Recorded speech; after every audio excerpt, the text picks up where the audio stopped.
The one question not to ask when you meet a grieving person or you go into a grieving house the first time, do not ask, how are you doing? How are you? How are you doing, sweetie? There's no answer to that question. And it's terrible. You don't, the answer is, I don't know. I don't know how I'm feeling. I don't know. I don't know. I don't know who I am anymore. Yesterday, I had a husband, and today I don't. Yesterday, I knew what I was going to be doing tomorrow. Today, I don't. Today, I don't know who I am. Today, I don't know what to do about my job. I don't know what to do about dinner. Everything in my life is totally just ripped apart, and I don't know how I'm doing. I don't know. So that's the polite answer is I don't know. Or, oh, I'm okay, I guess. I'm all right for now. The impolite answer is that's going on in the person's head when you ask that. How do you think I'm doing? I'm doing terrible. I feel like I'm going to burst into a million pieces. Everything in my life is wrong, is upside down, is crazy. I don't want to be here. I am in a place I did not ask for and I don't want to be. And if I could undo it, if I could go back to yesterday, that's exactly what I would do. That's what the answer is. But they can't say that. They can't even formulate all that stuff because it's just total confusion. Anyway, my niece Jenna, 14 years old, she walked in the door. The first time I saw her, it was like day 2 after the hospital. She walks in the door and she just grabbed me and hugged me and just held me. Just held me for a little while, and that was it. And I felt like I could just exhale for the first time. I could, you know, she knew how. All these other people that read all the books and they don't want to upset me and they don't want to get me going again, and so they tiptoe around me and everything. Those people, I think, and I'm there too, because I never know what to say to anyone in that situation.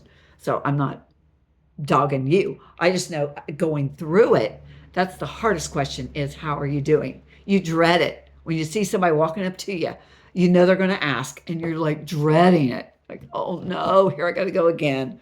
So the instead of asking that, walk in to the grief house, or when you see this person, just walk in and give them a big hug if it's appropriate, if you know the person well enough, if it's appropriate, if it's a man or your neighbor that you don't really know, whatever, okay, that might not be appropriate. But if it's appropriate, just hold the person for a second. And then your question is, what can I do? What do you need? And they might not know. I did not know. My first day, I had not a clue. I wasn't thinking about food. I'll tell you that. I wasn't thinking about dinner. 2 of my neighbors walked in at the same time. They had not spoken, but they walked in at the same time with Kentucky Fried Chicken, dumped it on the counter, and walked out. So then when I had the grandkids coming over to spend the night with me, and I had, friends in and out and relatives and everything, we had food, and of course more food started piling up. But just go run a sink full of hot water and start washing dishes. Empty the trash. Go clean the toilet. Whatever. She's gonna, or him, they could be having guests, or they will be. People are going to be in and out. And the last thing on her mind, she's not even going to be thinking, I need to empty that trash. Or I need to check the bathroom, make sure there's plenty of toilet paper in the bathroom. She's literally not going to be thinking about any of that stuff. She's not going to be thinking about food. She's not going to be thinking of none of that stuff. Paper plates. Are there paper plates? Look in the cabinet, set them out. Or better yet, bring paper plates and garbage bags with you that the household is going to need that they are not thinking about doing. So don't ask. Get out of that habit. And that's what we want to do. It's been ingrained in us. And I think that's how Jenna, my niece, knew not to ask.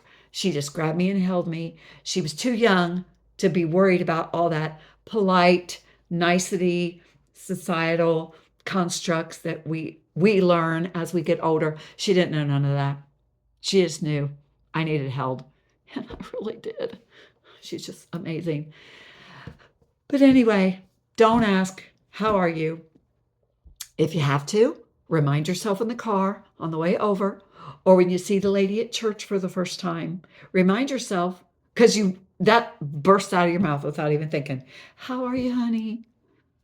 Oh, I don't want to say anything. I'll just pretend I didn't see her because I don't want to get her upset. Well, here's an update. We're already upset. You can't get us upset. Nothing you say is going to upset us. That's not what got me crying again. The breeze blowing might have got me crying again. The picture on the mantle, the dog barking, that got me upset again. So anything you say, it's fine. You're good. But it's just hard to answer questions when there is no answer. The best book I ever read, I just want to mention it here, Larry Crabb, he wrote a book, Shattered Dreams, and it was like he was inside my head. Every thought, every question I was asking of God, God, I didn't want this. I prayed. I had faith. I believed with everything in my being that my husband was going to be okay. I had thousands of people praying with me, joining me, agreeing with me in prayer that my husband was going to be okay and he was going to come home. And that didn't happen. And I've got all these questions and I don't understand. And he wasn't done. I wasn't done with him. All that stuff. Anyway, that book by Larry Crabb, all those questions, it is like he asked them all himself. I don't know his story, but he's a psychologist, and it was just wonderful. Get the book. You can request it at your local library or order it on Amazon. Anyway, it was amazing. If you have any resources that benefited you and helped you, like Grief Share, I do Grief Share.